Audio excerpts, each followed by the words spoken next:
This is Highly Social with Mike Eaton. Bitches, show Mike Eaton your titties. Hello, and welcome to Highly Social. I'm your host, Mike Eaton. Today we are brought to you by our wonderful sponsor, The Creek and the Cave. Creek and the Cave, best comedy club in the whole goddamn world. It's everywhere. It's better than anything that's ever been. It purported to be a comedy club. It's not chuckle fucks. It's Creek and the Cave. Open mics every day, shows every day. There's stuff to do all the time. There's even naked cowboys sometimes, I think, and then other various things. And coming soon, brunch. Whoa. Also brought to you by Crescent Canna. Use code Eaton for 10% off site-wide, crescent-canna.com. And last but not least, merch alert. I am down to my last 6 shirts. So if you're a small, I don't know how you accomplish that as an adult, but let me know. I got shirts. I'll do a discount. And I got 6 of the hats left. So new hats coming soon. Buy that shit. And time for the show. Today we were joined by a returning guest. It's the amazing Wes Barker. Welcome. Up? Thank you. Thanks for having me back. Thanks for being here. I came back without Chris Ramsey this time, so it's going to be a better show. Rest in peace. Yeah. No, R.I.P. for sure. Someone sent him a IED and said it was a puzzle. and he was just like, well, you put this here and then explode it. We're like, no, Chris. Clearly the pin comes out of the grenade.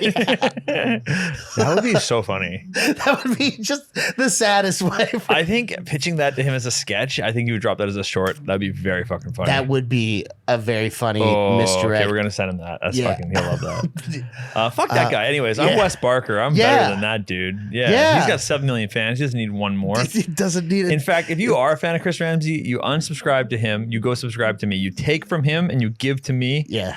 In fact, one to me and Mike. Yeah. Fuck Chris. Yeah. In fact, 2. Yeah.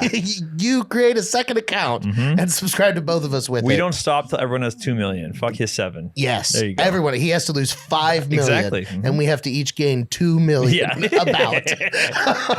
I used to always introduce us to be like, oh, you guys a duo act? I'm like, yeah, together we have 7 million followers. And they're like, wow. And then he hates that. Yeah, of course. So he would have to be like, well, I have, and then you sound like an asshole. Yeah, right? yeah. It's perfect. That's my favorite thing. That's such a fun I love it goof so much. to do to him. Anyways, I'm a magician. If you don't know me, welcome everybody. Yeah. This is my favorite podcast to be on in Austin and Creek and Cave. Yeah. They're doing brunch. That's aggressive. This business is collapsing, I guess, eh? No, if you had brunch in your comedy club, that's bad. I don't know if it's bad. So I'm hosting a brunch show on Sunday. Oh, no, the brunch is great. They're doing puff pastry eggs Benedict. So I have a tough time saying anything negative about that. Yeah, that sounds great. Is that this Sunday? Yeah. Can I come? Yes. Oh, okay. Yeah, that's gonna be good. Puff pastry. I like when clubs try and do not just the same Thursday, Friday, Saturday shows. Yeah. And Creek has a lot. We have tons of independent programming. There's so much of these independently produced shows that are here, like Liddy Titty, our Gong show, right? That Allison runs on Tuesdays, and then the Creek featured stuff is produced in house, but it has great comics from all over. So it's just nice to see the diversity in the lineup, and then adding. Dude, try it all. You never know what's going to be a great idea. You just try everything. I will say, it's literally my career. I have only had fun before 4 p.m. on stage, twice ever. Right. It's just there's something about comedy. If it's daytime. Yeah. Last year, it's hard to hear the word rape. Last year, 2:30. Last year I did a noon outdoor show in the day because I exactly. Yeah. And I was like, why? I had to remind myself so many times. No, they paid. Yeah. And then they paid the amount you said they would never pay. Yeah. And you're like, but it's gonna be, and it was for 30 people with barbecues. Yes. And they were looking at me like, what is he doing? Yes. I was trying so hard. I'm sweating, screaming into the mic. I'm like, if I get louder, this will be better. Yeah. No, it doesn't. It doesn't. No, not at all. You can't force it. It's so fun to see. There's a set of circumstances that are ideal for every performance. Yeah. And for stand up, it's a dark room, bright stage, it's cold, compact, tight, low ceilings. I think it's Dimitri Martin that says the best rooms for stand up are the worst rooms for a fire. Oh, so wow. That's such a good way to put it. It's just that. That's what's perfect for comedy. And the more of each of those elements that you take away, the lower you. I mean, even if you have an unbelievable, out of this world, just killer set, just a mediocre open micer could have a better set at an ideal conditioned place. I have to imagine it's the same for Magic. 100% the same. I mean, and maybe more so because of viewing angles. Viewing angles are huge. Yeah. It's like some of the best comedy clubs that people are like rave about. I go to, I'm like, oh, dope. I get booked there and I go, fuck. Like these angles are rough. Yeah. Like even if you play the little boy at the mothership, if you look left and right there, that's hard, man. Even if the trick isn't boned by angles, you're like, they still won't see the reveal at the same time. I have to turn still. So it's still splitting the audience into like, whoa, whoa, whoa, whoa, whoa. Yeah. There's like this wave effect where, but like, thank God, like whenever I'm in rooms like that, I'm like, I'm going to lean so heavy on the funny. Yeah. Because laughs will happen at the same time for sure. Laughs go across. But like, it's not my ideal, obviously. Yeah, I noticed that when I was at the Magic Castle, the way that all of the rooms were set to such a fine point. Yeah. The viewing angles were all very carefully directed. And then like for all of the close-up stuff, they managed how many people were at each table for that. Yeah. And then like some of the rooms, there's like, it's such like a steep rake and they're like, we're going to jam 40 people, but we're going to put you in like these weird bleachers that are unnecessary. But for Magic, it's like so perfect. You are never seeing the guy's head in front of you. You've got a clear view. Yeah. It's kind of weird. It is weird. You're like, this is so only you would not do, if you're Magic or like cooking class, the only two times you ever sit like that. Man, what a crossover. It's the only time you need to see the table. If you're doing high level yo-yo tricks. Well, there's a trick I've been doing a lot lately in my act where I end up lying on the ground. Okay. And so many venues, I am literally out of sight for 90% of the audience. I'm like on the ground, like, if you have to stand up, please stand up for the next 1 minute. And I can just hear so many people be like, I can't see shit. It's so that rules. I've watched it back on get my guys to film it, and I'm like, wow, I just disappear. You just hear me talking slowly. Nothing on the stage. That's awesome. It's like, sorry. That's a very fun trick to pull. Look, I disappeared. Yeah, truly. I can just no do one in that. the back can see me. Oh, fuck. Eat your heart out, David Blaine. Honestly. Oh my God. Oh man. So where have you been performing recently? I've been like doing a lot of like my US visa's been renewed since last year, so I've been touring a little bit in the States, and I got more. Where's the worst place you've been? The worst place I've been is St. Louis. Yeah, okay. Because tell me more. We had to cancel. The only show I've ever had to cancel. Oh no! Because we didn't sell enough tickets. Oh no! They're like, there's only 18 tickets sold. There's no Magic. God damn. Oh, St. Louis. So I had to bounce out of that one, which really sucked because I've never ever had to cancel a show for low ticket sales. Yeah. And I've been doing this for 12 years. That's so wild. I was like, whoa! Out of all the shitholes and big cities and every country, I've been everywhere. Was there something crazy going on? Was there a Cardinals game or something? No, they just like everyone in St. Louis was like, I don't want to see this guy. We hate him. Yeah, it sucked. Wild. I don't know. So I'm gonna try it again. It must have just been bad marketing on my part. Yeah, I mean, I don't know. It's because everywhere else is fine. It's so hard to get people's attention now, and ticket sales are. I mean, I talked to touring comics that spend so many thousands of dollars on marketing to just barely make their money back on selling out stuff with bonuses. Yeah, it can be crazy. So yeah, I've been really lucky, and I have shows in Tampa coming up that are selling well. Chicago selling well. I just did Arlington, Vermont. I did Burlington, Vermont, and Burlington, Vermont, and then let's Arlington, go. Virginia. I did Burlington, Arlington. Did the Eatons, and they both sold great. So I've been throwing darts at the map, and it's been selling well.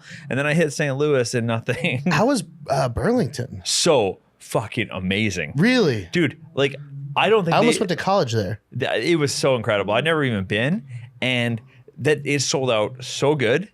Like high ticket price there because it was only like 170 seats. Yeah. So it was like the tickets were like 40 something. And what's the venue like? And it was just like it was their room under their big theater. So they have a big theater that holds 500, and downstairs they have like it's much more of a comedy club look, like low ceilings, and it holds like 170 jam packed. Okay. And I had the ticket price. I think it was set 40 plus ticket price, and it sold out so fast. I'm like, I should have done upstairs. Yeah. I couldn't believe it. And I got there, I'm like, these are not my people.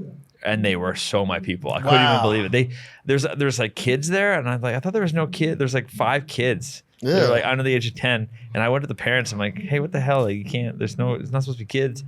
And they're like, well, there's no legal age limit in this venue, right? I'm like, oh, that's true. There's an age recommendation on the tickets, but there's no legal age in the venue, right? So our kids are watching. Exactly. And I said, well, they can't be in the front row because I can't look at them when I do the things I do. I'm not a grown man talking about dicks, looking at your 9-year-old daughter getting hard. Yeah. Right? I can't handle that. Yeah, I'm not doing it. I'll be ruined. So we sent him to the back. She can come backstage. Yeah, 100%. Yeah. And Chris Ramsey was opening for me in that show too, and he was freaking out. Yeah. And we both absolutely crushed, and the kids were totally fine. Wow. But I just didn't want to make eye contact with them. No. Because like I literally have a trick in my show called Total Combined Dick Length, where I have 5 grown men on stage telling me how long their dicks are. Yes. And I'm like, you can't do that to a 9-year-old girl in the front row. That's just too much. Come up and help me measure. Yeah, literally. Dude, kids are the worst. Yeah. I tour a lot with a comic named Simon King, and we do this show together called The Very Big Show, and we split it right in the middle. He does half stand-up, I do half magic. And when there's kids, I adjust and it's okay. Mm-hmm. He's like, dude, you can't. Mm-hmm. And some shows, if they see the word magic, they will ignore every other text. Yes. And they will bring a 10-year-old. Every show we have 5 10-year-olds. Yes. And he loses his mind. Is that what you got into it for? He's a very dark comic, and he's That's not. Awesome. So yeah, we had people walk out, and that doesn't look good. No. But you're like, well, they're kids. He had one, he killed this one night. We're doing the 700-seat show in Fredericton, Canada. He's murdering, right? And he's like, comes back and he's like, he was so pumped because it was killer, right? But it's 700 seats. You can't really see what's going on in the back. Yeah. What's going on in the back is partway through 2 separate families that had kids, I guess, there. The kids are bawling their eyes out. And they're being escorted out. And it's so big that he can't tell. So like he killed, objectively killed. And afterwards, he was so flying high, and I'm like telling the opening act, I'm like, what, like, let's just give him a few minutes to enjoy it before we get to watch him hear about this. Yeah. I'm like, dude, you made a girl cry. You made 2 girls cry. Yeah, you made children weep. It was my favorite. Oh, that's awesome. Yeah, he's such a big heart. He was like, no. I'm like, yeah. Man, I don't know that I've made anybody cry yet. You gotta invite more kids to your show, dude. I'm trying. It's very hard to advertise. What about your parents? Did you tell them you're a comedian? Yeah. They didn't cry? I think that they might be retarded. They're both proud. It's weird. Sense. Nice. Well, this is their month. Yeah. Yeah. Way to go, Tardos. They should. I have retard pride. I've come out as Down syndrome multiple times. Good. LGBT is how I do the alphabet. I'm retarded. That's really funny. Fuck, that's good. So how long do you get to? I don't know any of visa stuff. Yeah. I feel like you're from a white country, so you should just be allowed to stay forever. Canadians, man. I think so too. It's like, I agree. This is basically just vacation. Yeah, we don't. I'm sorry. You want to help the economy? Come on over, pal. Like, if we just bring you some of our water, will you just let us in? Yeah, like, Jesus Christ. How is Ryan Reynolds still here? I don't know. He lives here. I don't know. So I don't know how any of it works. Yeah, you have to, if you get a green card, you have to live here, right? And I don't think I can afford to live here full time. Okay. You know what I mean? Like, you have to always pay rent here. And I was like, my buddy has a green card, and he's like, yeah, he's like, and then his wife got pregnant, and she lives in Canada, and he's like, I just pay 2 rents now permanently. Oh, that sucks. Yeah. And he's like, I have my O1, which O1 visa means I can work unlimited in the States. Okay. I can do anything. I have the same, any actor, this Canadian or whoever would have this visa. Yes. But you have to renew it every 3 years. Oh. And it's a pain in the ass, so much paperwork, and it costs like $5,000. Oof. Right? So this is my second one I've had. The first one I got 6 months before COVID. Oh, and then I couldn't use it for 2 full years. Yeah. And then no refunds. And no refunds. So when they're like, you can use your visa again, there's like 5 months left on it. I'm like, sweet. Thanks, guys. And they're like, we can just pay again. I'm like, well, here you go. So yeah. But I'm good now for the next little bit. And I moved to Austin. I am doing the thing where I'm paying 2 rents. So I'm in Austin, and I'm still paying the Toronto one because my wife still works there. Fair. So I'm kind of trying that life, which might be weird, but my visa is good for more than 2 years still, right? Like I'm just like, let's make the most of it. Yeah, and, might as well. And again, I don't really need to live here to book shows here. But I'm like, there's no sense in I like moving to places where there's talented people. It creates a sense of urgency, and it makes you want to be better. And like, I'm not knocking. There's great comics in Vancouver where I'm from, Toronto where I live, of course. But it's just not the same. It's not the same. Yeah. And I don't know how to say People without move sounding from like a fucking Japan to asshole. America to play baseball. Yeah. They're crazy fanatic Yeah. about baseball there, and there's great baseball Yeah. players, but it's just, this is the big leagues. It really does feel like that in a way. And I was like, fuck it. And I wanted to be one of the Canadian entertainers who's like, I didn't have to leave. And I didn't. I could have had a great life, the rest of my life there. But I'm like, fuck it. What if? And I'm Yeah, like, why not? Why not? Why not? I'm 38. Why would I can't peak already? Yeah, that would be terrible. It'd be terrible. If I'm you're not on the Chris downhill, Ramsey. yeah. Ew. No, Yeah, it's so that's my plan. So I come here, I come on Highly Social. Everyone sees it. I blow up tomorrow. yeah. I mean, probably. That's my plan. Yeah. Well, the board has been taken down, but it used to show that I get 70s of views. Dude, that is incredible. Yeah, because I got advice the other day. They're like, don't do all the podcasts you get to Austin. Just do the big ones. Yeah. So I was like, and then you're like, you want to do one? I'm like, this is it. Yeah. This is it. There's the call. There it Hey, is. look, Giggle Boys had Casey Rocket on before anyone else. That's in true. Austin. And he is So- doing like he's a Don't want to take credit. a phenom now. I mean, no, Yeah. he proof you can get booked not being funny. dude, he's one of those people one of a that, kind, dude. so like we were talking about before, that does comedy in such a different way. Yes. Where you see it and you're like, oh, what the fuck am I doing? Okay, I swear to God, guys like Casey Rocket and Attell's latest special, these are things. Dimitri Martin's always, but his latest special are things that are making it so. I'm getting so much happier because we're getting closer to people understanding what I'm doing. Because like I see Casey props coming out. Attell closed the last special with his he's got a prop on stage now. Dimitri Martin always has props. I'm like, this is so nice. Have you watched Stamp Town at all? No, what's this? Dog, you are gonna love this. Can't wait So I already. don't know if his name is actually Jack Tucker or Zach Zucker, Okay. but it's one of those. And he's got like, I think it's like Everybody likes to use this word, an impossible. what is? Everybody likes to use this word, impossible. the volume on the TVs. That's so funny. So I was like, whoa, what's happening? So I had never heard of it, Okay. and it was here for South by this Yeah. year. And when I have people that like, especially like the bartenders here or people that work in clubs Yeah. that are excited about a comedy show, I always make a point to go see that show because they see all of the stuff. They see more comedy than comedians. They're there 5-6 days a week and Yeah. they see all of the fucking open mics and the shows.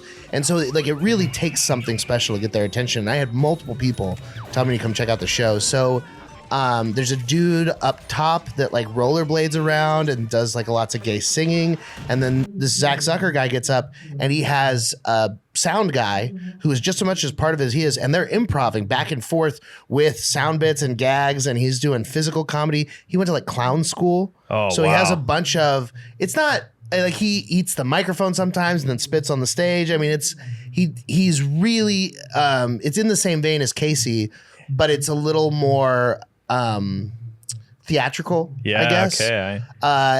And it's unbelievable. It's Yeah. so fucking, and so Stamp Town is the like variety show that he hosts. And so then he has this multiple out. comedians come up. But when I see stuff like that, I'm like, oh, this is a perfect thing for like Wes to come do, Yeah. you know? Oh, absolutely. I mean, Yeah. I'm totally into that. In some aspect, it's nice when it's just a straight comedy show, and then I'm on. Yes. Because the expectation of the audience is so subverted because they didn't expect to see any kind of tricks or what the fuck's is happening. That's like that's a layup for me. Yeah. If I'm on a comedy show and they're like they don't mention anything, Yeah. and I can just come up.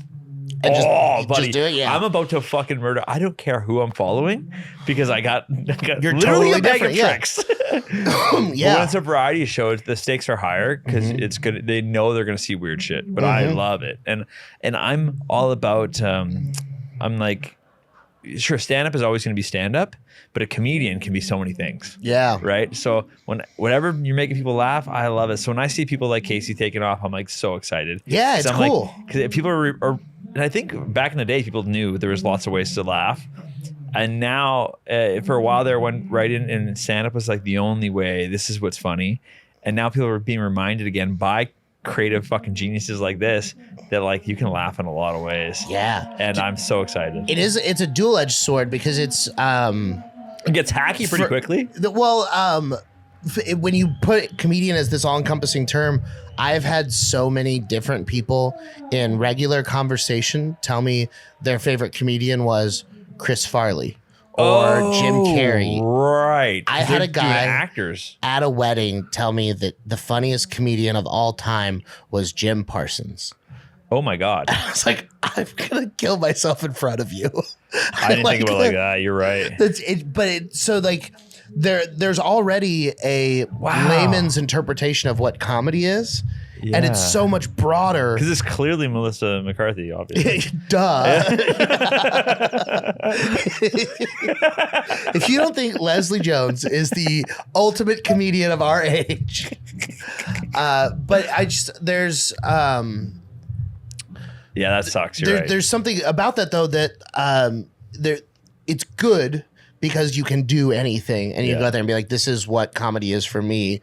Do you like it? But then there's also like, I mean, still people will be like, oh, how are your little skits going? Oh, dude. It's like, what do you mean little skits? I tell jokes on a stage. What is skits? What are you talking about skits? You want to hear the most assaulted I was recently? Yes. Oh my God. Of course. I'm in Morocco 2 weeks ago with my wife on Mole. this. Yeah. Morocco Mole. I don't know where Morocco is. Yeah. Morocco's in Northern Africa. Oh, okay. Okay. Black? Oh, yeah. Okay. But it's like, tan. It's black, but it's like very like Arab. Okay, yeah, tan. Yeah. Egypt. Yeah. More Egypt vibes. Okay, so if this is it's on the other coast Africa, of Egypt, it's like northwest. So Egypt's on northeast. You want to go northwest. So northwest is up top left. Yeah, but it's still above it's above the Sahara Desert, right?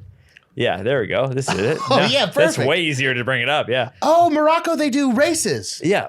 Casablanca, racism. Right? There you go. Yep.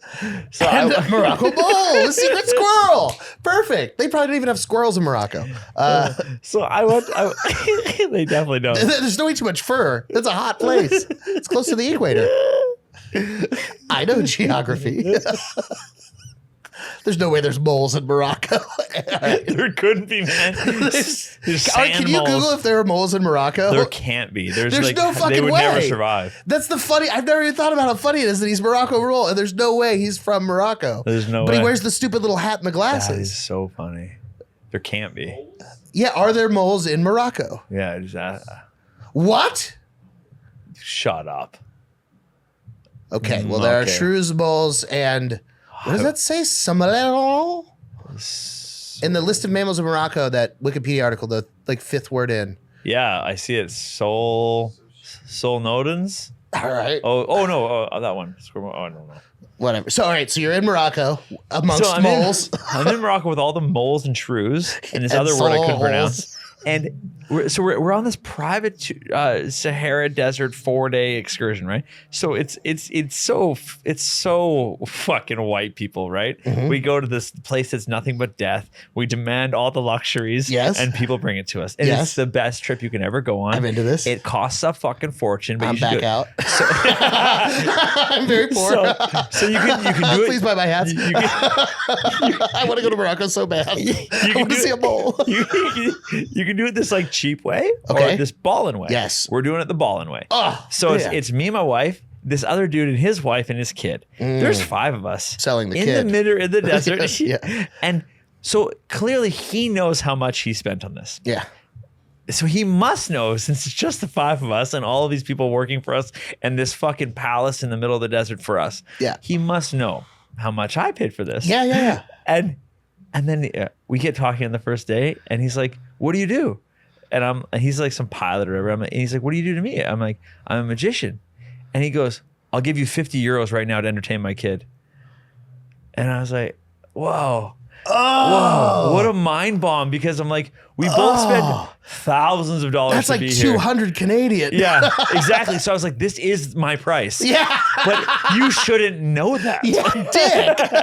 But yeah, I was like, I don't entertain kids, and not for that amount of money. It was just such a condescending asshole thing to say. I did it, obviously. I'm Yeah. not a fucking psycho. I did it. Of right? course, yeah. But still. It was brutal.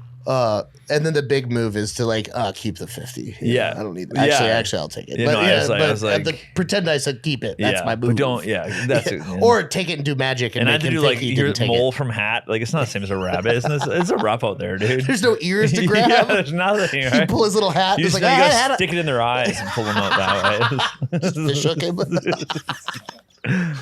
Oh man. But yeah, I definitely go to Morocco. It's fun. Yeah, I have people tell me tell me a joke. That happens yeah. fairly frequently. My favorite And one. you don't know any. Yeah, I've seen you. Yeah, I don't. I've seen your whole hour. I don't have jokes. There's nothing funny in there. I say humorous musings, but What do you say? I was in this. Oh, is, you're a comedian. Tell me a joke. What do you say? no. Okay, good. I Perfect. usually just say it doesn't work like that. If they're persistent, I'll say. So this last time it backfired on me. I was hanging out, and me and this girl go back to this guy's house. It turns out they're members of the cartel. Oh. And we were going back to do smelling salts, the drugs. And so we're going to smell drugs there. Is that a drug? No, it's a euphemism. Oh. Oh.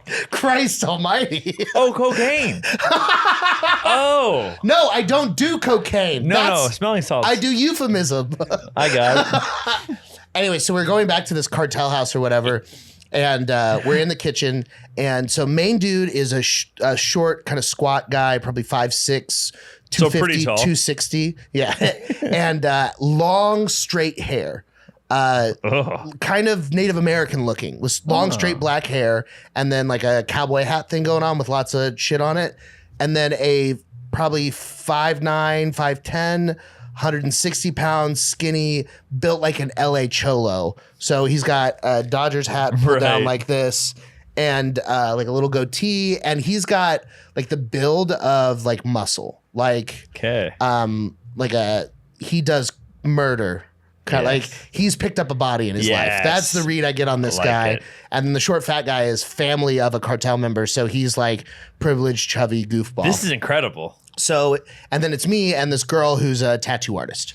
So the four of us are hanging out in his very nice house. And then we go into the kitchen, and the fat guy pulls out like a huge Bowie knife, and he scoops up a bunch of smelling salts on it. And so he's holding the knife up to everyone's face. So his buddy does a bump, Jesus. girl does a bump, I do one, then he does one. And he's like, so man, he's like, say you're a comedian. Why don't you tell me a joke? Holy fuck. And I was like, nah, man, like it's not really, it doesn't really like work like that. And then he Yeah. like points the knife pretty close to me and goes, tell me a joke, man. oh my God. And I'm retarded. So I told the only one I have saved up in situations like that, because he's pointing a knife at me. I was like, okay. What did the dick say to the asshole? He goes, what? I go, tell me a joke. That's super funny. And the girl and the other guys my start God. laughing, and knife guy goes, I don't get it, man. That's not fucking funny. And I'm like, no, man, because like, it's just like, it doesn't really work like that. And then he points the knife and it gets very close to me. And the other guy reaches over and like some James Bond shit slaps fat guy's top of his wrist that the knife is in, and grabs the knife out of the air and takes it from him and goes, stop pointing knives at people. And takes it back. Wow. And then the guy's like, all right, man, well then tell me a fucking joke, and is like shoving up on me. And the other guy and the girl are doing bumps. And I go, you look like the Indian in the cupboard if the cupboard was full of Little Debbie snacks. So fucking good. Oh, it's perfect. Oh And my God. He got mad for a second. He's like, that's pretty funny. But it was just like such a pressure nightmare situation. Mike, I speak for all 70 people watching right now. Yeah. That that is a time when you can steal jokes. Yeah. You can do any joke you ever remember. You don't have to do original material. When Imagine I start doing Bowie knife in your Mencia mouth. bits.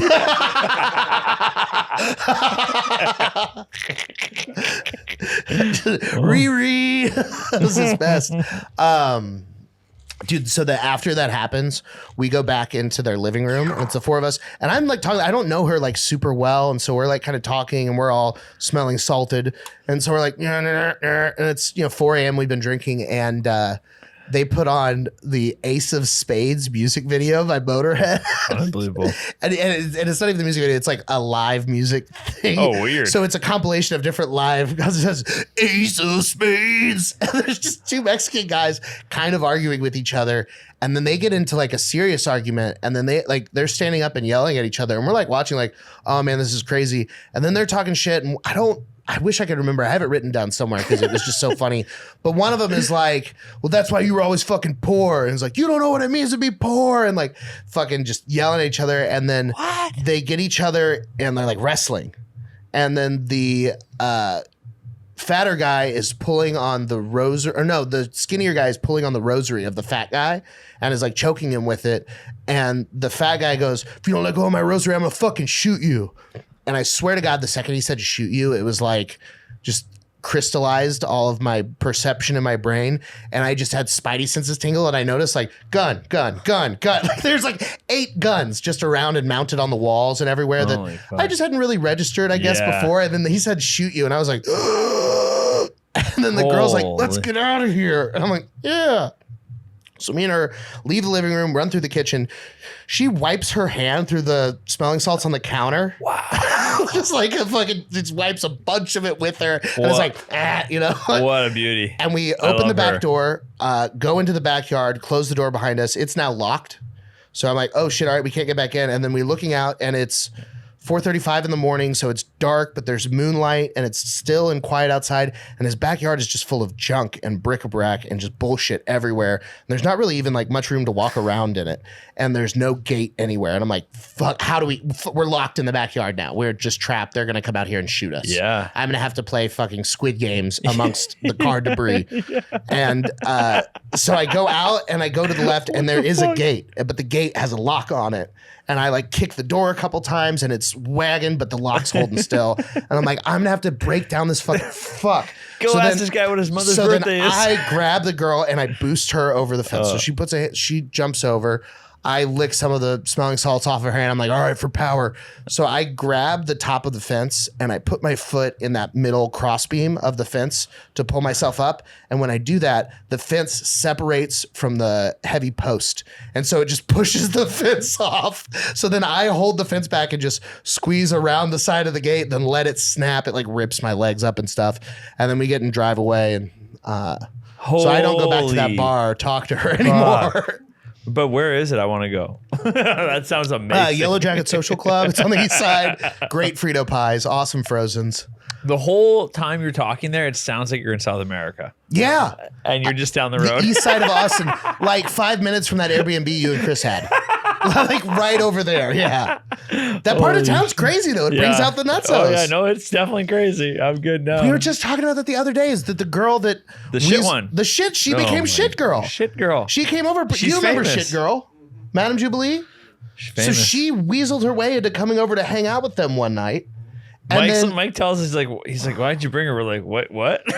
We thought she was with you guys. And she's like, no. Like we're all standing at the bar at closing, and then they're like, hey, let's go hang out. And we're like, yeah. And then she starts following us and walking with us. We're like, who the fuck are you? Everyone thought someone else invited her. Yeah, and she brought like a 55-year-old John with her. Named Avocado. Yeah. And he smelled weird and he was albino. It was amazing. It was but yeah, we get over there and she's you were like letting Eli learn how to get out of a straitjacket. Yeah, and I put her in it to shut her up, but then she went to sit by the pool and I had to watch her for half an hour. She puts it on and then starts making noises like she's coming. She's like, ooh, and then runs outside to by the pool. And we're like, bitch, stop, you're going to drown. She's like, you guys are being crazy. And the next day we run into her again at a comedy show and then she's like, where are my shoes? Yeah. And we're like, we don't know. And then she's like, you need to know that last night when you guys wouldn't let me stay over, I masturbated outside your front door and I came so hard my period started early. So somewhere there, the Airbnb that hosted them has ring cam footage of this girl coming, just blasting herself on the doorstep and then just gooping blood and then peacing out. I didn't even ask. Chris probably has it. It's one of those things where it's like if you don't tell them that that's on the footage and they don't see it, you're kind of in the clear and don't lose any money. Yeah. But at this point, I think they'd be interested. Yeah, but so that all happens and we're like, wow, this bitch is crazy. And then like a month later, she's just eating horse shit on 6th Street. It's like, what the fuck? Yeah. I mean, find your calling. Keep trying something until something works, and that works. Yeah. She's the Casey Rocket of what she does. Oh, I'm so glad Casey would watch this podcast. He'd probably cry over that. So mean. I didn't mean it mean. That's the ultimate roast. I meant it good for her. Not bad for him. Fuck. God damn it. I'm such a whatever. I don't care. That's so funny. God damn it. So how can we maximize your America? How do we? Have you shot guns? Yeah. Have you shot guns here yet? Yeah. November, come shoot guns with me. I'll shoot guns. We're gonna again. do a range day again. I love it. We go out with Donut Operator and go and shoot. Yeah, I'm good friends with those boys. Oh, dude, Cody's the fucking man. I've been on Unsubscribe podcast like 5 times. Oh, dude, they're both fucking great. Yeah. So like every range day they invite me out. I went to one that was an unofficial range day. And it was Brandon. He let me shoot a 50 cal, and Eli's real homie and Donut. Eli's the fucking man. It was so good, man. So they brought me out, and we'll go back for sure anytime. I love. Those guys are the best. I met them. I did Jared from Black Rifle. Yeah, of he course. has the bar at his house, Right. and so my buddy Maverick was throwing a show there. So I went and did the show, and then Eli and Cody saw me at the show. And we're like, "Hey, we're doing a range day in a couple months. You should definitely come out." That's awesome. So then I came out and I brought Brett Forte. Oh, fucking great. Excellent. So, because I was like, hey, I have to show a Canadian guns. Yeah. And then he came down and was like, I didn't know you knew Brett. Did we talk about this I before? fucking love Brett. Oh, wow. He's a guy that I was afraid was too good looking. To be good at comedy? Yeah. Yeah. And then he's funny as fuck. Dude, he's the man. Yeah. He's one of my favorite people. Oh, that's awesome. Fuck The whole Danger Cats crew fucking rips. All the Yeah. stuff he's done with Holtzman out there and filming the people walking out. Yeah, I've actually not seen. I've lost track of him in the last 5 years, like since I left Vancouver, basically. Yeah. That's the only place I ever really hang out with him. Wow, that's cool. Fuck, good for him. But yeah, so I took Brett to one, and then this last one I took Lemaire and my buddy Germ. Yeah. And then my other buddy from my real world, Matt. But Yeah. dude, it's the largest private collection of machine guns It's insane. in the world. Insane. It's fucking awesome. And then last time I know with them, like they let us shoot everything. They pulled up the nonstop. Like they're like, whatever, we'll bring everything. It's so cool, and dude. it's so dope. And then they're like, do you know what tannerite is? I'm like, yeah, I love it. And then I'm like, but Chris doesn't know what tannerite is. And they're like, no. I'm like, no. Ooh. I'm like, you know what's more fun than tannerite? Surprise tannerite. Surprise tannerite, yes. So they're like, okay. So I'm like, go stick something on a target out there. Yeah. And then just get Chris to shoot at this target. He won't know what the fuck he's aiming at. Yeah. And they're like, okay. And they're like, this is so funny. I'm like, you won't know. I'm like, he will have no clue. Yeah. And they're like, Chris, shoot this one. Try and hit that thing. And he's like, okay. And they're like, they're trying to hit it in the head. He's like, whatever. You've never seen such joy on a human's face because he shot it, and it was like probably the first time when you busted a nut. Yeah. Right? You're like, oh, like he's like, I did that. Yeah, dude. And he's looking to us as if we didn't know that was gonna happen. Yeah. Like, look what I did! I exploded. It was so good. I'm like, oh, I wish everyone could experience that. Dude, that's So such dope. a good move Those to do. guys for are a friend. beauties. Dude, shooting just high-end weaponry, it raises testosterone. Yeah, I believe it, man. Trust me, I believe it's it. nuts. Yeah. Oh man, I love Eli so much. I think he's the first one of those guys I met. I think they invited Chris down to be on their podcast. Those guys.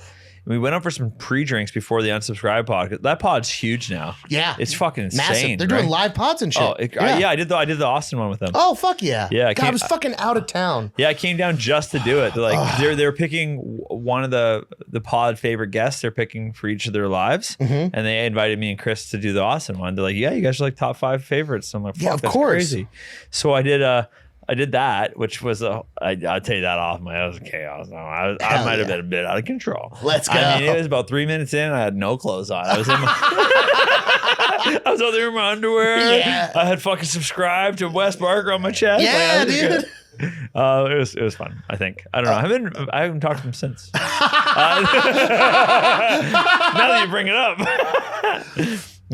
But no, I went so they invited Chris because Chris is a big deal on YouTube. So like, Chris, come be on our podcast 3 years ago, and I go there. I think I remember this because I think it was around when I met you guys. Yeah, it was. Yeah, and I'm just like this tag along. So we go for drinks before the podcast.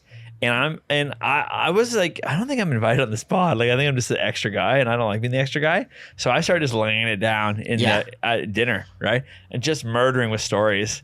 And they're like, are you going on the pod? I'm like, well, if you want me. They're like, fuck yeah. Yeah. And they're like calling, get another seat, get another mic set up. Like, let's go. Get this guy. So like bullying my way out of the pod. Let's go. It's the best though.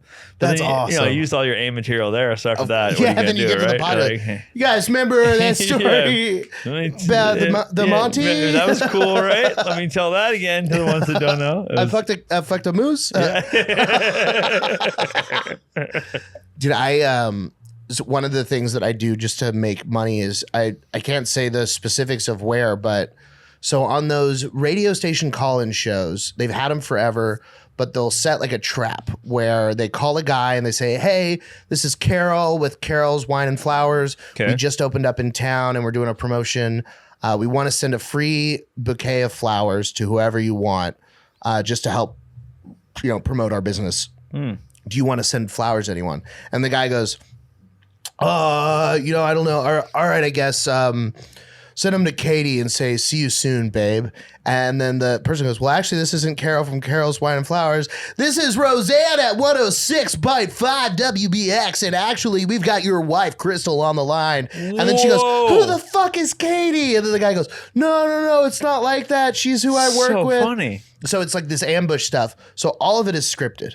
Right. It's all total bullshit and made up. And so they pay people to sign an NDA. You're one of the actors. So I do these all over and I pretend to cheat and get cheated on all the fucking time. And I call in and have these fantastical stories. How do you draw that experience? It can't be from real life. They have like a kind of guide. Okay. Where they tell you like basically what you're supposed to say. You're just rewriting the script like now. And then I freestyle some stuff. So I'm like a very prized person in this community because when I go on, I fucking crush because I'm funny. Yeah. So I make it, my goal always is to try and get the other person to break so that we have to pause the recording. Amazing. So I say crazy stuff like, oh, well, just because I'm 5'3" doesn't mean I can't sleep with girls that are over 6 foot, and just throw out insane stuff like that. And then they get the sound bite and it goes great. So they've started putting me into more situations that aren't necessarily cheating, but are like scripted ones. So I had to do this one recently where I play a character and the gimmick is that they try and get a person on the phone to apologize. And the pressure of public apology means they'll forgive you. Right. So you come in and you say your transgression and then try and get the person on the line. So my character in this one is a blackout alcoholic that went to a golf tournament and then got naked and put a sock over his dick and was running around on the golf course and being like crazy and stuff. And so like, do you think that you could pull from experience for this? And I was like, buddy, I fucking gotcha. Yeah, no problem. Like it could not have been like it was the role of a lifetime. God. But it's like so funny doing all that stuff and just because you're pulling from your A material and you're like, well, I can't burn any of my actual tags I use in my act on this. Yeah. But like, I got a story, So hang on. I'm trying to write two ships here. Do you do this from home then? Yeah, over the phone. Because the other day you told me you were out of town for work. So I'm like, does he drive to these communities? Yeah. I'm like, you have to call in from a local number. Do you know how a cell phone works? I thought you were I got to go to Oklahoma for work. I'm like, I don't think you do. No, I have like another day job. It's like a very weird day job. I started working for my mom when I was in high school. Right. And she is a rep for manufacturing companies. So like Callaway, they make golf shirts and they have all these different brands under the big umbrella, but all of the golf shirts that Callaway does for corporate apparel. So if AT&T wants to get everybody at the AT&T store a nice Callaway polo with an AT&T embroidered on it, they go to a marketing company and they say, where do we get these? And then they come to us. Huh. So my mom covers all of Texas, Louisiana, Arkansas, Oklahoma. And I've worked for her since I was 16. Damn. So I'm 33 now. So I have like basically 17 years of experience, but everyone else in the industry is 50, 60, 70. Right. So I have like a super premium that I have all of this experience and can go in and do the job. So I make really good money I don't have like crazy hours. It's enough to get by on because I'm not doing it full time. But well, you still you're doing your real thing. Yeah, my real thing is comedy, but it's worked out nice because there's a lot of travel with it. So occasionally it pays me to go to Houston, and then I do shows in Houston, Nice. etc. So it's been, I feel like there's so many people in comedy that have something like that. Yes. That don't talk about it. Yes. And so like, oh, I'm just struggling to make it. It's like, dude, if I did not have a sweetheart hookup Yeah. from just pure happens, and like, don't get me wrong, my mom dropped out of college. When my parents got divorced when I was 2, she, without a college degree and with barely a high school diploma, went and worked her ass off working 80 hours a week to get where she is. Yeah. So like, she busted her ass, and so then I'm reaping some of the benefits by going and working for her. But like, I still do work. So the thing that happens, I think now is you're right. A lot of people have these secret sweetheart jobs that they're getting by with, and they pretend they don't. Yeah. And then fuck you. And then when they start, if it goes well and they start making it, then retroactively they start telling you this sob story about having this other job, but they never let you know this along the way. Yeah. And you're like, yo, motherfucker, that would have been nice to know at the same time when we're all struggling. When we're all wanting to put a gun in our mouth because we don't have $50, and you're like, well, I made 10 grand this week. Like, it's I'm fuck, watching kill like how to yourself. tie a noose online, right? Yeah, and it's you're hard. pretending it's okay. And I like, I'm a bit open on my social media stuff about like if you hear me on my podcast or whatever, I vent a lot about being broke, right? And yet I'm in fucking Morocco paying way too much money for a fucking Sahara trip. Slaves. And slaves, yeah. Fan Right? slaves, But yeah. like, I'm paying the slaves. When I think dream, about it, they're not slaves. I paid them way too much. Indentured servants. God, there you go. That's the correct term. Yes. So they I think it is. I think it's, yeah. But yeah, so but I know I'm making enough money that I'm doing this to myself, but I still don't want people to think it comes easy. I live very lavishly. I know that about me, right? But that means I'm maxing it out. Yeah. And that means that some months when I had a gig canceled the other day, a theater show because of a fire, sometimes a fucking company decides to not hire you and you thought you had a $10,000 gig coming up. And it's gone. Or it's gone, right? Or and you already paid all those non-refundable deposits in Morocco. Yes. And you're like, I just bought this person. I can't return a person. No, you can't. There's no returns at Moroccan Walmart. Yeah, 100%. Yeah. You've been. I bought a guy named Wall. That's what I thought. Yeah. It was at No, Walmart. it's fucked. So I'm always trying to be like, yeah, it's stressful as fuck. I want people to know the whole way it's fucked up. Right? Yeah, I don't want to be the guy that's after it all works out and be like, yeah, I struggled for so. Fuck you, man. Let us know.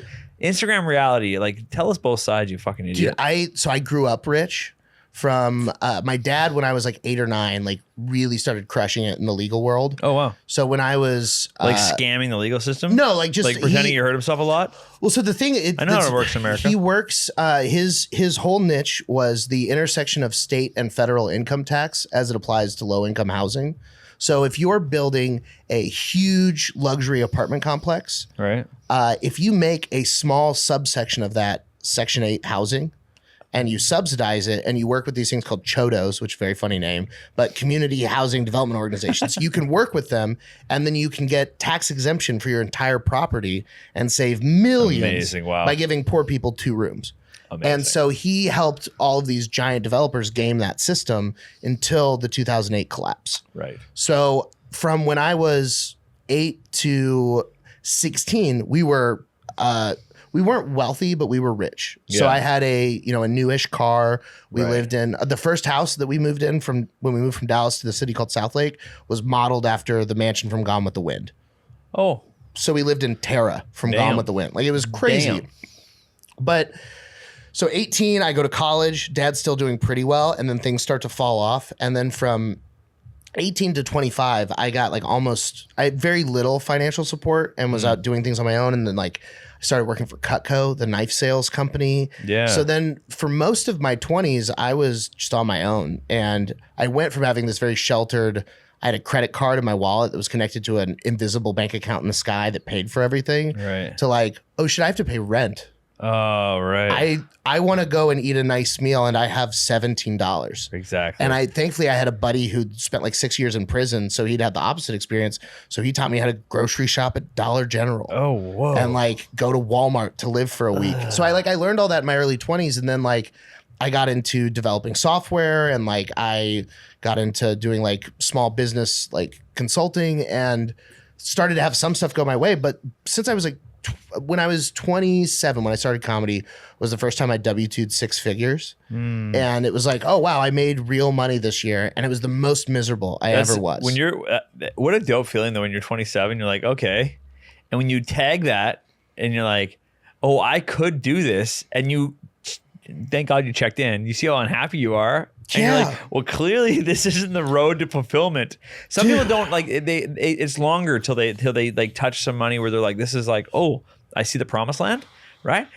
So when they get there, sometimes they're late 30s, 40, whatever. They can't turn around. Yeah. But you're like, oh, I'm still in my 20s. I could turn this ship. Thankfully, like I think that's one of the benefits of having all of the rich experiences growing up is that it was like, dude, I had unbelievable experiences and staying at the Waldorf Astoria in New York and eating fucking Thanksgiving dinner at Tavern on the Green in Central Park and sitting in a private box for the Macy's Day Parade and like all that stuff. Dude.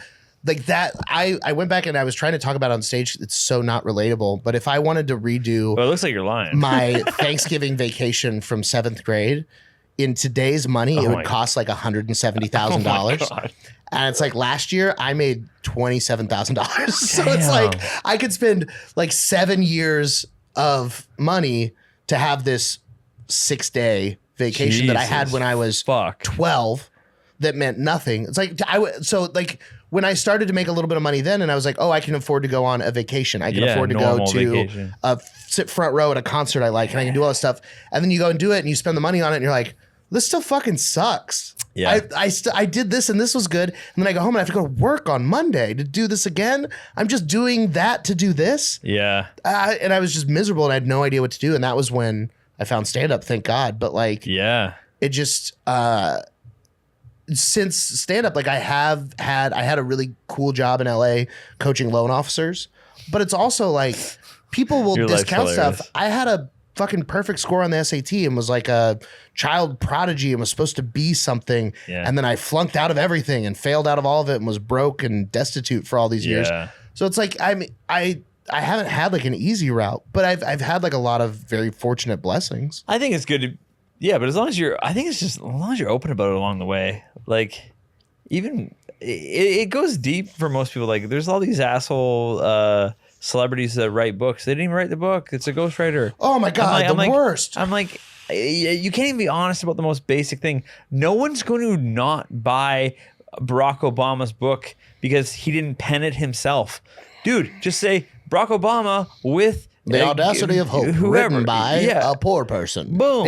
Fine. I paid a poor person $200,000 to write my book. Everyone's going to be like, dope. Because we know you sat there for hours dictating and talking. We know it's your voice. So, okay. Yeah. So, but they don't. The ego gets in the way. No, and it's like, man, fuck it. Yeah. So I got into motivational speaking.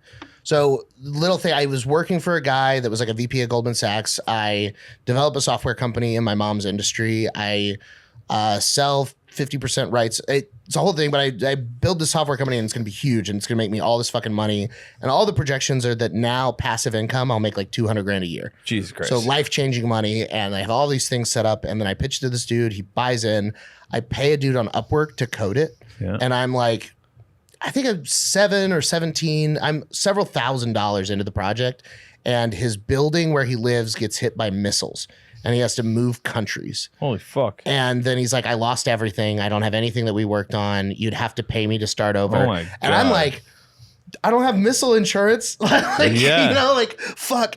And to me, this was life-changing money. But to the guy that had bought into the company, he was like, that's dead in the water, new project. Oh my So we move on. So I started doing stuff for him. But then in the middle of that, I started consulting and helping other people. And all their businesses started blowing up. Then I got into this one thing called the Miracle Morning.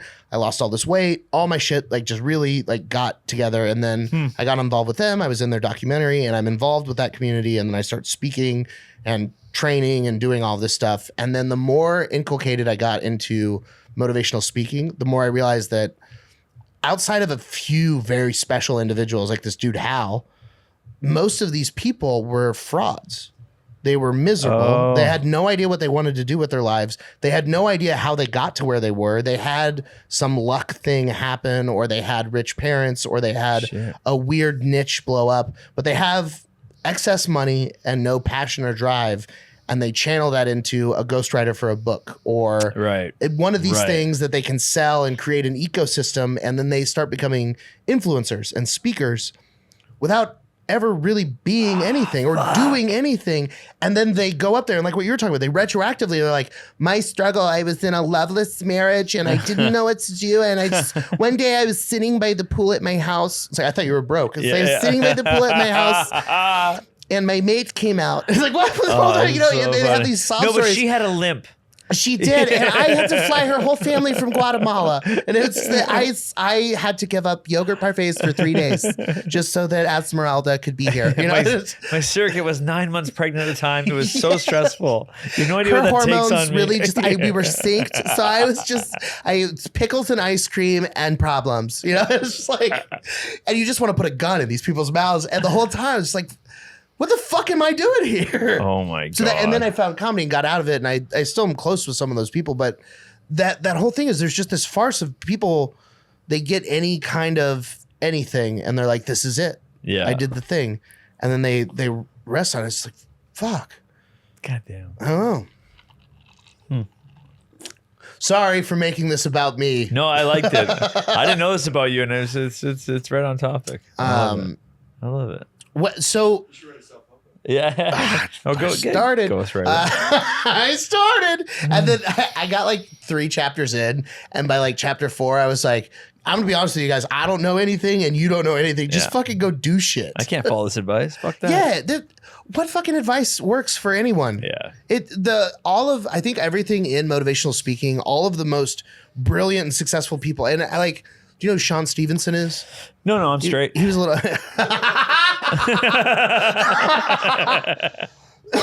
He was a little midget guy. He was built like Vern Troyer and unbelievable speaker. But he had like a real story of overcoming. And like there's some of these like brilliant people like that. Some people are worthy of having a career. There's some people that write stuff that makes sense, but like all of their framework, Brendan Burchard has a thing called the Motivation Manifesto. That was a book that I read, and I remember reading it, and it very much felt like ChatGPT before ChatGPT. Okay. It was just fluff and nonsense and weird metaphors. Just do something. Just do anything consistently, and your life will be better. Any of these fucking self-help books are the same as like any personal trainer.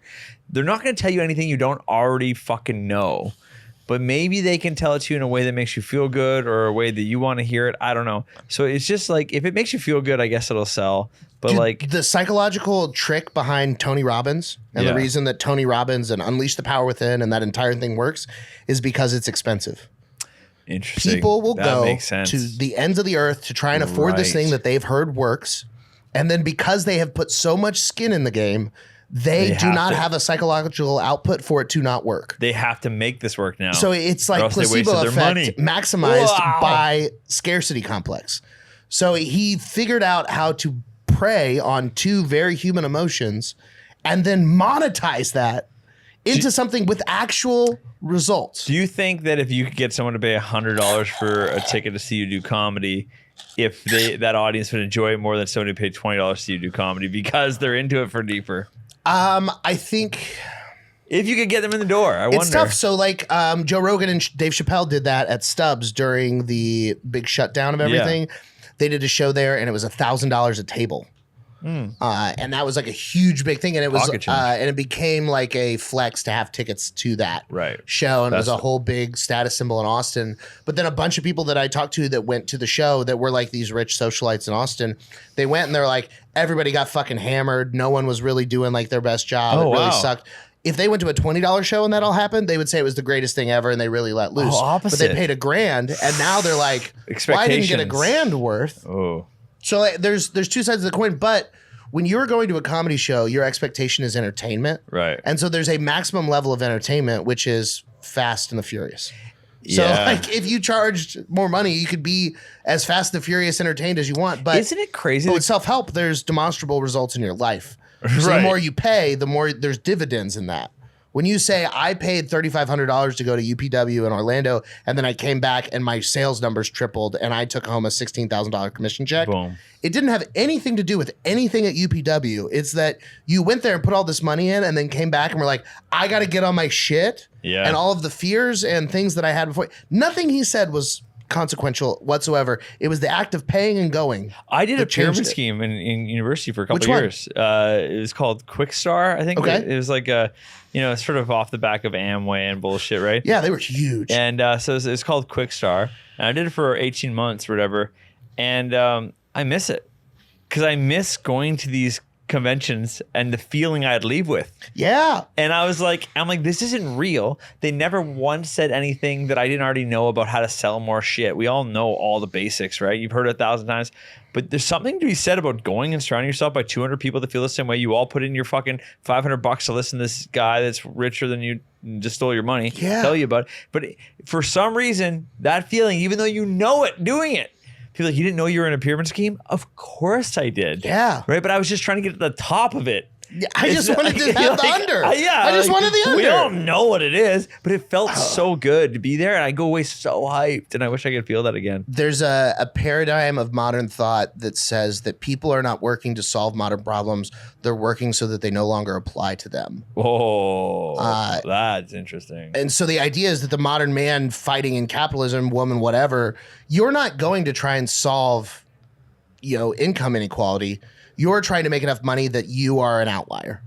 Yeah, And that's you what don't I'm trying care. to do. And so it's I like that. there's something I want that's very fascinating about like that individualism in our current culture that you kind of, I think it like Scientology is the perfect blend of a pyramid scheme and religion. Sure. Because it took all of the Jesus stuff and all of the sales stuff and married them. Yeah. It was like, if you can get to the pyramid of Jesus, Yeah.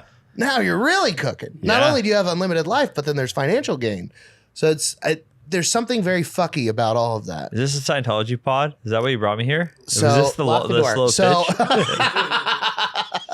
I've been working on this new trick I have to show you before we leave. Okay. I don't know when we're wrapping it. I don't want to wrap, but I just want to make sure I get this in because it's brand new. Okay. So don't know how your it camera works. is there, wide angle is there. It's okay. It's more of a mentalism thing. Oh where you, God. I Is this gonna be like Red Hammer? don't know what that means. That but was I like the first mentalism thing I ever learned is you have people do Oh yeah, no. I 1 like plus that, 5, no. 2 plus 4, It's 3 an plus 3. advanced version of that. I won't. God, this shit's so, do you know about NLP? Yeah, of course. So that's I've been doing it to you the whole time. listeners that don't know, NLP is neuro linguistic Nipples, lips, and practitioner. pussies. Yeah.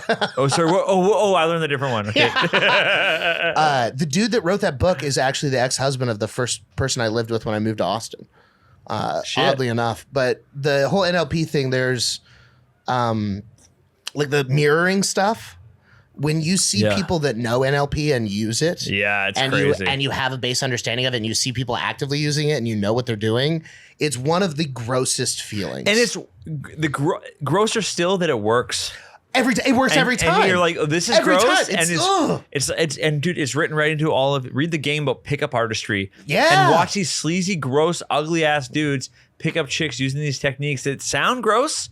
They read gross on the page. They look gross in real life, and the effects work, and that makes it God. so gross. Oh, dude, you get Andrew Tate. Yeah. You get a guy that's not as bad looking as the traditional pickup artist. Yeah. Learns the 48 laws of you're power, like, and then it suddenly fuck. is dropping hard R's on Twitter with Yeah. no recourse.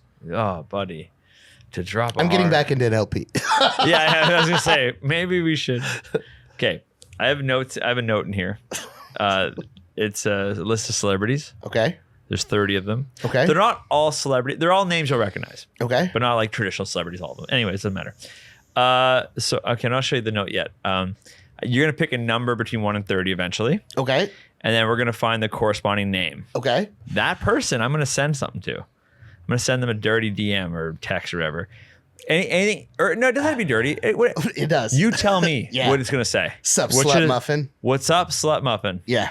Sup, slut muffin. I've been wavering on this. I would like to hear your opinion. I've been doing this with my guy friends. So I always, with all of my guy friends, I will use terms of endearment that are as raunchy and disgusting as possible. Yeah. Slut muffin is a very good one because it's cutesy but gross. But I've been thinking of changing to bag of cum. What's up, you bag of cum? I like slut muffin. Okay. Right, because I used to go cum dumpster a lot. Yeah. And that's too far. Bag of cum is less, but slut muffin's so There's cute. an amazing comedian, Ella Gale, that has a joke that she's not a cum dumpster, she's a cum landfill. And it's one of the That's best jokes I've ever one of the seen. best, Shout yeah. out Ella. Fucking hella. All right, so we're going to pick who we're going to say So what's yeah, up, slut so muffin. to. what's up, slut? Slut muffin. Slut muffin, sorry. Okay, give me a number between 1 and 30. 1 to 30. 15. 15. All right, so I did 6 plus 9. I got to. I want you to. You have to. I mean, it's on my phone. I want you to list my notes on my set list. I do list of celebrities. Okay. All right. So you take this list and read out a few of the first ones and go to 15 or whatever one you said. All right. Kim Kardashian, Leonardo DiCaprio, Tom Cruise, Meghan Markle. So let's go down to yours. 15 is Caitlin Eaton. I don't like that at all. Is that your mom's name? No. Oh fuck. But it's very God close. damn it! I almost had it. That's still very upsetting. Oh, I had to deep dive your Facebook. How did you know I would pick 15? Well, that, I didn't even know I would pick 15. I know that's the amazing part of the I trick. did 6 plus 9. But I wanted That's a to- joke. I tried to pick a joke answer. I knew the number you'd get to. I just tried to none your mom's name. Fuck, it's Lori. Why did you have Caitlin's a super mom on your Facebook album from like 10 years ago, 15 years ago? Dude, I had the it says Caitlin spelled like that. Supermom. Caitlin and spelled there's like that 3 is the girl photos. that I took to freshman prom. Fuck, that's who it's. Oh, it's Caitlin's mom. Goddamn. There's an album titled Caitlin's Mom, and I thought you meant Caitlin was your mom. No, that was Cocksucker. yeah. Delete the Wow. footage. I knew. That's so crazy though that I knew 15. I knew it. I was thoroughly perplexed by the same last name. I read the other famous, and then I got my last name. I was like, whoa, Wes. So normally, Who's Caitlin Eaton? normally it just says. Normally I know a number, so I just says your mom Yeah. because that's very funny. Your Yes, mom, your yes. mom joke is always funny. Yeah, I would have laughed very hard. I know, and I thought for Mike I'll go a little extra deep dive. Yeah. and I'll try and name his actual mother. That's crazy. Fucking that Lori cunt bitch asshole Oh, slut. hold up. But that's, Sorry, Caitlin. Yeah. That Caitlin. how Jesus. did you? God damn it! That's so. I'm a funny. hack. That's such a funny thing to flub. I'm so- to get everything right, but just the smallest Just little piece. The simplest research I could have texted any one of your friends to Also, ask Mike's mom's name. On Facebook, if you go to the about and it says Yeah. about the person, it will show you mom, Lori Eaton, dad, Michael. Shut the fuck up. Those are all listed on there. Oh, I should have just clicked that then. Yeah. I was like, I better scroll these albums. Yeah, that sucks for you. You had to Yeah, look dude, a lot of I dumb took a shit. 35-minute shit. Oh, that scrolling sucks. through. Your legs were numb. You just, I saw you at every weight. not every way. Never under 220. No, I'll tell never. you that No, yeah. much. I was gonna say you've been pretty consistent actually. Yeah. I keep God my- damn it! I'm keep my sorry. I grip. ruined the whole podcast. So funny. I'm glad I did it later. I should just leave it as your mom. I'm never gonna risk it again. Oh, I'm never gonna risk it again. That's so funny. It's so funny to me because I'm like, it's so easy for me to know what number someone will pick always, which is the amazing part of the trick. Yeah. But I get hung up on something stupid. That like is a the fucking idiot. craziest Like part an of this idiot. is that you got that, but then you made an oopsie on the little part. The part I could do. Yeah. You made an oopsie on that part. And then you did the crazy magic part. Well, magic's easy. Comedy's hard. That's what we decided today. God damn it. Last time Chris was here, he tried to teach me the straw Yeah. moving and the Yeah. levels of perception. Did you not get it? Not only did I not get it, it is on the same level as when I fucked up the magic guessing number game. Justin will appreciate this. So they taught me like you. So you're gonna say a number on the count of 3. 1, 2, 3. I forgot. Okay, I can't do the trick. But you mouth the words at the same time as you go, 13. Yeah, that's what I was saying. So I did the same thing. Because I never know when they're going to say it, and I start too late. So I did it to Derek Dimful. But I was like, all right, Derek, you're going to say a number on the count of 3. I go, 1, 2, 3. And he goes, 48. I go, wrong. That's way better. I just fucked up the whole way trick. better. But so with the straw thing, when you change the levels that you're looking at, you lose object permanence for a second. So you can move a straw, and then you can throw it without them really seeing you throw it. And every time I just kept going. They go, what the fuck? You don't throw it, you drop it. You don't even throw it, you drop it. That's It's supposed to. It's supposed to look. It's supposed to look like this, Mike. It's like it's like this, right? And you show this camera over here, and you drop it as you do it, right? But you just wear a black shirt, so when you grab it, then you let me show you, and then you just let it go, and then it's gone. That's what you're supposed to. I was throwing it. And then at the bar, it's good, but if you do this, everyone's gonna fucking. They all go, "What the fuck?" I think, well, Chris did it. Chris did it. And you were all amazed. I know Chris taught Shane Gillis the same thing at the bar, and Shane nailed it, but I think he accidentally just dropped it because he did not know why. He was amazed too. He was like, "Whoa, where the fuck did I go? This guy is unbelievable." And Chris like, "He's really good." I'm like, "I don't think he got it at all." Oh, dude, that's awesome. Just two tarts fucking it up completely different directions. 100%. Yeah, you just side by side would be great. Both so impress each other. Whoa, where'd yours go? Fuck. Amazing.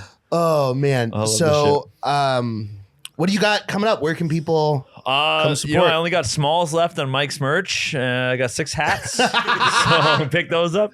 No, so I'm putting all my content on Facebook these days. Okay. Me and my wife just making content. Yes, and it's making adorable. money. It's so cute. It is and very the internet adorable. seems to like it. So yeah, and I'm on tour. I'm literally just adding dates every fucking day.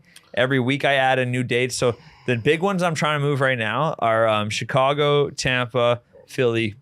Those are like my 3 big ones that I have coming up that I don't want to fuck so up. Stunt Magician on Instagram. Stunt magician everywhere, yeah. Could you Google one more thing for me, Justin? I just realized who your doppelganger is. Oh, Morgan Wallace. Season 5 of Great British Baking Show. No. There's a baker JJ named Watts. Steven. Say JJ Watts. Or JJ Watts. Say no. a young Alan Tudyk. So Steven, Stephen. I've never heard this one. I'm really excited. He's my favorite baker of the season. And spoiler, he There's some doesn't. guy named Morgan Riley as a hockey player, and everyone says, "Oh yeah, this guy's way handsomer than me. I like this guy." Oh look. I used to have teeth like that till I went to Mexico and bought teeth. Go buy teeth, dude. Steven, Fucking you gotta British get people. teeth. Oh wow, I can see that for sure. Yeah. Also, come on, the boy pulled a season of Great British Baking that's Show. out of pretty it. not pretty good, surprising pretty for good. anyone. But yeah, I don't think actually. I can see that. I'll take that. I like that one. That's a good one. He looks like a guy that's got some money. He should come to the He looks Sahara. like Steve the Pirate from Dodgeball at the end when he He cleans really up. does. Yeah. Alan Tudyk. That's what I'm talking about. His arms are way too hairy. I don't like that. That's gross. Who has hairy arms? He's a Fucking brilliant gross, eh? baker, though. Yeah, I'll watch it. Did you ever watch Great British Baking Show? Yeah, I love it. Every time it's on, I do watch it. I love it. I've never made it that deep though. Like I watched this, I think I watched season and a half, and I called it quits. Man, I could watch that for hours. The problem is though, I watch it. But and you then need a VPN, don't you? I use a cracked service. Oh my god. I have a You fucking smelling salts. Yeah. And Napster. Yeah. You Essentially. Yeah. I use LimeWire, Kazaa, BearShare, you know. No, I should watch it. My wife loves this shit. But I should. Yeah. Dude, Prue is the fucking best. The old lady with the gray hair. It must be worth the calories. It's like, yeah, bitch, you get it. She got the balls. She's like, it's fucking dreadful. It's stodgy. It's kept everywhere. Yeah. Then he gives you the handshake, and you're like, my parents love me, or whatever. Yeah, that is a better show than this show. You're right. Yeah. You're Go right. watch Great You're British right Baking about Show. that. Fuck it. Follow at Stunt Magician. Please do. Thank you. Wes Barker on Facebook. And this See you has at a been show. Come to a show. Goodbye. That was a good one. That was fun, man. I hope it was good. Dude, that was